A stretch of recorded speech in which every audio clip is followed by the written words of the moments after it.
What's up, everybody? This is your boy Uber Hikari, aka the Nerd Nigga, here to bring you another video with no frills, just the analysis. And today I'm here to bring you the Season 3, Episode 13 review of The Walking Dead entitled Arrow on the Doorpost. You see this? This is the not happy face. Not happy. This episode was absolute shit, ladies and gentlemen. Absolute shit. And which is surprising because last week's episode was so good, but this episode, terrible. Just terrible. And you know what? When I saw the review for this week's episode at the end of last week's episode, I knew. Not review, preview. I just knew it was going to be one of those ridiculously silly filler episodes. My spidey senses were just tingling. I knew it. I could feel it in my bones. And this was all but confirmed when we saw that softcore porn scene of Glenn and Maggie having makeup sex. That pretty much confirmed it. This episode was terrible. Just terrible. And I'm starting to hear some rumors, and I'm starting to read on some blogs and in some forums, some Walking Dead forums, that the producers or AMC want to try and stretch next season's episode, or at some point in the future try to stretch the seasons into 22 episodes. And if that happens, shit's gonna get real bad.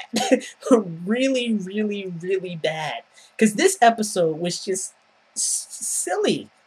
Silly filler episode. You'll get more episodes like this if they decide to stretch these seasons into 22 episodes. It won't be good for any of us. And like I said, last week's episode was so good, but this week's episode, terrible. Terrible. And this review actually might not be that long, but then again, I'm Uber Hikari, so take from that what you will. But I do want to address some preliminary points about the show in general, just about The Walking Dead in general. And I have a question: what happened to the fire in this show? What happened to it? Am I the only one who feels like something has been lost from the second season to the third season, or at the very least in the last half of this third season?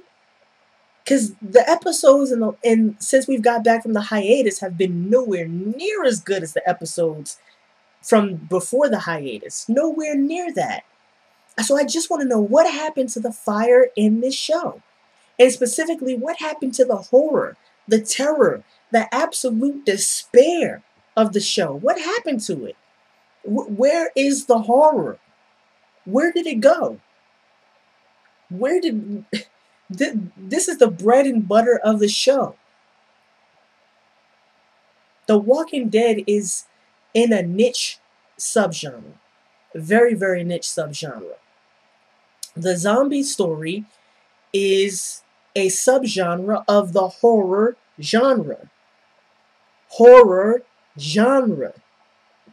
And the zombie story has certain conventions, and along with those conventions, it has certain expectations. When you sit down to watch a zombie show or read a zombie book, you already have certain expectations going into it.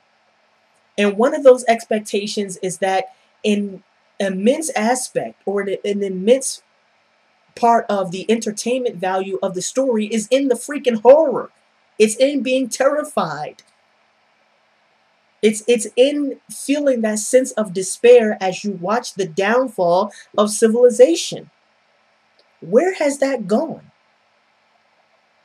The Walking Dead is a post-apocalyptic survivor zombie horror show. The horror of the post-apocalyptic situation is the most compelling aspect of the show, and particularly how the characters react to the post-apocalyptic situation in which they find themselves. That's the most compelling aspect of the show. And since we've, for really a large majority of the third season, has this element of the show has just been absent. And this was my major problem with the governor. Pretty much being a pussy and not being compelling at all. And it continues. And I know some of you were, well, Uber Hikari, you got to wait it out. Maybe the governor is about to get really evil. He's about to do something crazy. He's about to go psychopathic. And episode after episode after episode goes by, and the governor just pretty much stays the same. He's not first of all, he's not a compelling character. Even if this wasn't a horror show, he wouldn't be a compelling character. He's not compelling whatsoever. There's nothing about him that screams, you need to pay attention to me. I'm compelling. Here's my story. Here's what I bring to the Walking Dead TV show. Nothing about his character screams that. That's number one. Number two, the fact that we're in a horror show makes it even worse because he's not terrifying. He evokes no terror in the audience. He evokes no horror in the audience. No sense of despair. No sense of hopelessness. Nothing. So a large part of, and not just of his entertainment value, but a large component of his characterization, because he was a very important character in the comic books, was predicated on his horror. At least in the comic books. In the TV show, like I said, he's an enigma to me. I don't know how I'm supposed to view him because I had no connection to his character whatsoever. He's not horrifying. He's not terrifying. Nothing. He's not compelling. Nothing. And it seems like because the governor in the comic books was the linchpin of the horror in the prison arc in the comic books, that because that element is missing in the governor in the TV show, that the prison arc, rather than being horrifying or terrifying, is just whatever. Just whatever. I mean, this prison arc has been, to me, a freaking debacle. So I just want to know what the hell is going on. Again, where is the horror? Where is it? I've been looking for it. I cannot find it. And I know. A lot of you will say, but Uber Hikari, you said just last week, the power of the show doesn't reside in the action. It resides in the characters, the setting, and the characters' reactions to the settings. Yes, I understand that. And that is still true. But what is also true is that it doesn't need those things. It doesn't need action to be good. And it doesn't even need horror, specifically the kind of horror I'm talking about, to be good. But it needs them to be entertaining. That's why you watch a show. That's why you read a book. I can guarantee you right now, I could give you a book that's considered to be a masterpiece of literature, and you could read it and say, it wasn't entertaining. I'm not going to read this. That's why you watch TV shows. That's why you read books. If it's not entertaining, you don't read it. You don't watch it. Doesn't matter how good it is. And the same thing with this TV show. Yes, the last episode was excellent. Great characterization with Morgan. Awesome. Even some of the characterization, well, not even any of the characterization in this episode. This episode was just shit. But even when there are bright spots of characterization, I still find myself saying, but where's the payoff? Where's the entertainment value? And like I said, a lot of that entertainment value resides in the horror and the terror that the show or the comic books are able to evoke in the audience. And that has simply not been present for the majority of this third season. To be frank, I don't want to watch a fucking soap opera. If I want to watch a soap opera, I'll turn on The Bold and the Beautiful or The Young and the Restless. I'll watch that. The Walking Dead is not supposed to be a soap opera. It's not supposed to be that kind of drama. I don't want to see a freaking 42-minute episode with Rick and the governor sitting around drinking brandy and talking. I don't want to see that. That's boring. Absolutely, utterly boring. And the major problem is that the show lacks consistency. Like I said, the last episode with Morgan, A++. And they were able to convey that horror, that terror through the framing of the traveling situation and through the characterization of Morgan. Awesome. And this week's episode is like, what the hell?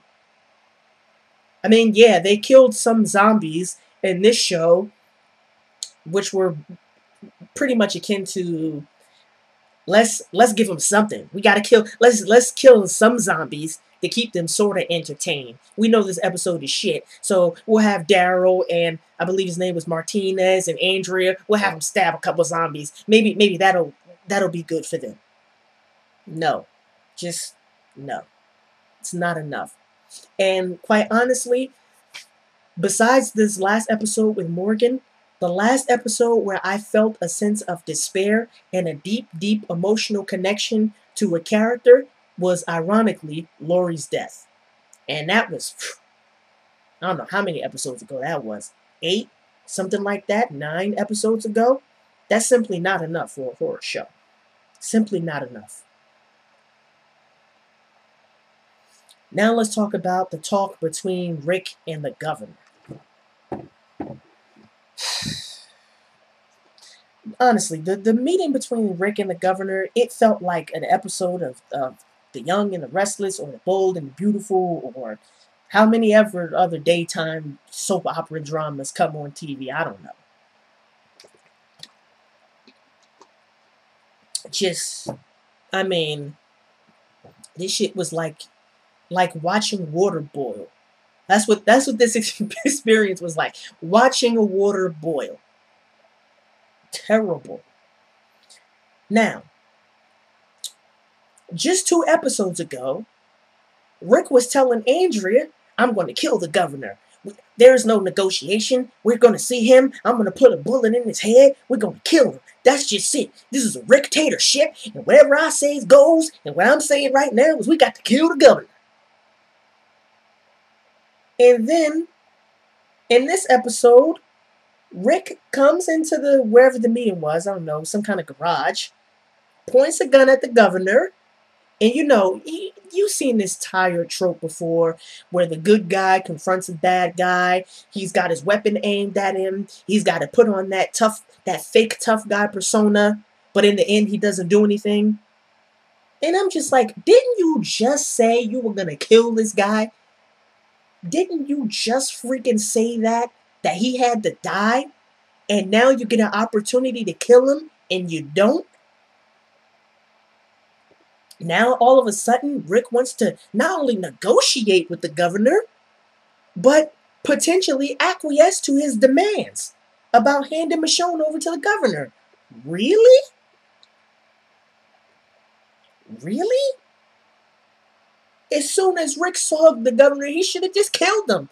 There's no negotiation. There's option 1, we negotiate. Option 2, we don't negotiate. Option 3, I shoot you and kill you right now. Option 3 was looking real good. Just gotta say. And this was the same thing I said about Glenn and Meryl, but everybody was like, no, Glenn couldn't kill Meryl, no. So what's the excuse now for Rick not killing the governor? Because this is a blatant, flat-out contradiction. Remember the justification for Rick killing Tomas? And he didn't just kill Tomas. He took a freaking machete and chopped this guy through the head. Chopped this guy in the freaking head with a machete. What happened to the Rick who left Andrew outside to be eaten by walkers? I want that Rick. What happened to that Rick? What happened to the Rick who stabbed Shane in the freaking heart? What happened to that Rick? What happened to the Rick who ordered Randall to be tortured by Daryl? What happened to that Rick? I thought we were going to get that Rick. Because just 2 episodes ago, he was saying how he was going to kill the governor. Now he gets a chance to kill the governor. He doesn't do it. Especially after what the governor's done. Kidnapping Glenn, Maggie, having Glenn pretty much be tortured, threatening to rape Maggie. And you don't want to kill the governor. Really? I mean, it doesn't take a rocket scientist to figure out how this could have ended. Just kill the guy and be done with it. I mean that, and the writers basically wrote themselves into a corner because obviously Rick isn't going to shoot the governor in this episode. We got 3 more episodes of the season to go. That obviously wasn't going to happen. But they wrote themselves into a corner when they had Rick 2 episodes ago play this tough guy act, and when they portray Rick as somebody who's willing to protect people by putting a machete through somebody's head. Really. And then, at one point, the governor says to Rick, I want to negotiate in good faith. And I'm like, why should Rick trust this guy? Really? Really? You gonna trust this guy enough to consider acquiescing to his demands? This is just blatant contradictions in Rick's characterization. Doesn't make sense at all. Just doesn't make sense. Now let's talk about Andrea. Everybody's favorite character. Of course, I'm being sarcastic. So, of course, it was Andrea who orchestrated these peace negotiations, trying to play the role of, I don't know, I guess a UN diplomat of this post-apocalyptic world. That's how silly this sounds. And they kicked her dumb ass out of the negotiations. Governor looked at Andrea and said, Ho, get out of here. Get out, ho. Know a ho's place. And then Rick looked at her and said, this is grown folks talking now. You's got to get on out of here. So Andrea hurries up and gets out of there. And Andrea's sitting outside the garage, the meeting place, and then Herschel walks up to her and he asks her, what's going on in there? What's going on with the peace talks? And Andrea's like, well, they kicked me out. I don't know what I'm doing here. And she finally, and also while the governor, before she was kicked out, there was some allusion to what happened to Maggie. And apparently Andrea didn't know this. And so she asked Herschel about what did the governor do to Maggie. And Herschel spills the beans. He basically says that the governor's a sick person, basically implying that there was something sexual about what the governor did to Maggie, even though he never raped her. And Andrea gets the woe is me face. What is I going to do now? I mean, that's almost verbatim what she says. What am I going to do now? Oh, Lord, what is I going to do now? First of all, this is a plot hole. Straight up, this is just a plot hole. Rick's group, a couple of episodes when Andrea went to the prison, they were trying to get Andrea to show loyalty to the group by taking out the governor. In fact, Carol said right out, you're close to the governor. You could take him out pretty easily. Just take him right on out. And presumably, that's when she went back to Woodbury, and that's why she went back to Woodbury and fucked the governor, because she was apparently going to kill him, although she didn't. So it seems to me that if Rick's group wanted to convince Andrea of how bad the governor was and how much he needed to be taken out, then it seems like they would have told Andrea about what the governor did to Maggie. Right? I mean, that just makes sense. So that's a plot hole, number one. Number two, even after she learns what the governor did to Maggie, she still goes back to Woodbury. And I'm just like, what the hell, man? I mean, Andrea's characterization is just piss poor. It is piss poor. Terrible. Absolutely terrible. So what's Andrea's excuse now for not killing the governor? She can't possibly think she can continue to negotiate peace, knowing what she now knows about the governor. What is it going to take for this woman to kill the governor? What would it take? Just piss poor characterization. And here's the kicker. So Rick and the governor are talking, negotiating, if you will. And they're doing their little dance, their negotiating dance. And The governor starts crying about how he's being misjudged and he's evading responsibility. Oh, it wasn't me. It was Merle who did that to Maggie and Glenn and all that other nonsense. And then the governor mentions Rick's baby. And he brings up, not only does he bring up Rick's baby, he brings up the fact that Rick's baby might not be his, that it might be Shane's. Wow. And then he goes on to talk about Rick's dead wife. And I'm saying to myself, I know, I just know this conniving bitch did not just tell the governor some personal private shit about Rick. Are you kidding me? I mean, that's what kind of pillow talk that went on between Andrea and the governor? Tell this man that his baby might not be his and that about his dead wife? I mean, what the hell is wrong with Andrea? This is some sick, twisted shit. I swear, the writers of this show must hate women. They must absolutely hate women. Because Andrea's getting it worse than Lori did. What kind of woman tells another man that she's screwing and who potentially wants to kill another man about his baby and his dead wife? That is some soap opera bullshit, man. Like I said, I'm not watching The Walking Dead to watch a soap opera. I don't want to hear about how Andrea told the governor about Rick's baby and his dead wife. This is all the makings of a daytime soap opera, and it's ridiculous. It's just sick, and it's ridiculous.